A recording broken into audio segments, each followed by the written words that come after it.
ignored the Hawaiian spills on my dress because I knew it was a bad idea to dance with it when I came out, but I did it anyway. So for those of you who don't know me, I'm Amanda's sister, Rachel. So I've been lucky enough to grow up with Amanda. And I knew that one day she would meet her prince in shining armor, the man of her dreams, and get married. And being the fantastic sister I am, I wanted to make sure she became ultimate wife material for you. So you're welcome. Because for 18 years, I worked tirelessly to torture Amanda into the loving, patient, very thick-skinned woman she is today. But this was no small feat. It took many fights where Amanda was obviously at fault. Countless injuries, once again, where Amanda was obviously at fault. And a lot of tears, mainly in response to the injuries I endured from Amanda. But throughout this time, I've learned a lot about her, so I figured, Austin, that you might find some of it useful since you're about to spend the rest of your life with her. So hopefully nothing is a deal breaker because it's kind of too late.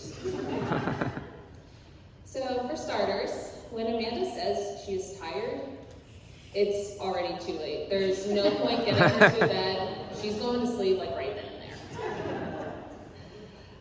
And she'll sleep through anything, unless of course our father causes a commotion while trying to break into the hotel room she's sharing with her siblings. And they're just playing a friendly game of Mario Kart at a very reasonable hour with a very reasonable amount of alcohol.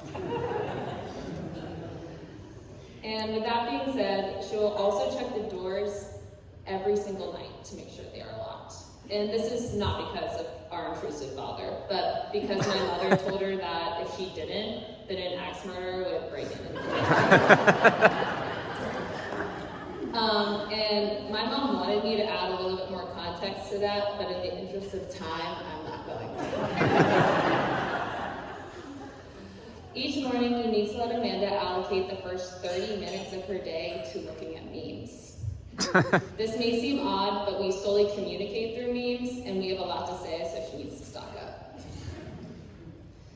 And when Amanda comes across a song she likes, I hope you like it too, because you're about to hear that song, and only that song on repeat for the next few days. And don't worry though, because she won't sing louder than the music. We established a hard rule about that. Don't ever hesitate when it comes to putting your seatbelt on in her car. She is not afraid to slam on the brakes and let you go flying solely to prove a point. That's one of those injuries I endured. If you are ever in danger, Amanda won't have any issue in protecting you. I've had the pleasure of learning what it would be like if someone were to attack Amanda, and it is not fun. So thanks for those self-defense classes, Mom and Dad. Amanda can definitely defend herself. And despite having no issue beating me up, she wouldn't hurt a fly. So make sure you have Dixie cups in the house so she can trap any bugs she finds and safely take them outside to be set free. But most importantly, I've learned that Amanda will be your biggest advocate, your most loyal friend, and an absolutely irreplaceable person in your life. She has been and always will be mine. I once heard you say that your favorite thing about Amanda is how anytime you hear a story about her from when she was younger, it sounds just like the adorable person she is today. And it's true. She is true to herself and embraces the gorgeous, goofy, and sweet woman she is. I've always been proud to call her my sister, and I can tell by how amazingly you treat her that you will be proud to call her your wife. And if you are wondering what her favorite thing is about getting married, especially to you, is that she gets to spend all the time, all the days, telling people how much she truly loves you and how special you are. And it's an actually appropriate time to brag, because otherwise she thought it would be weird.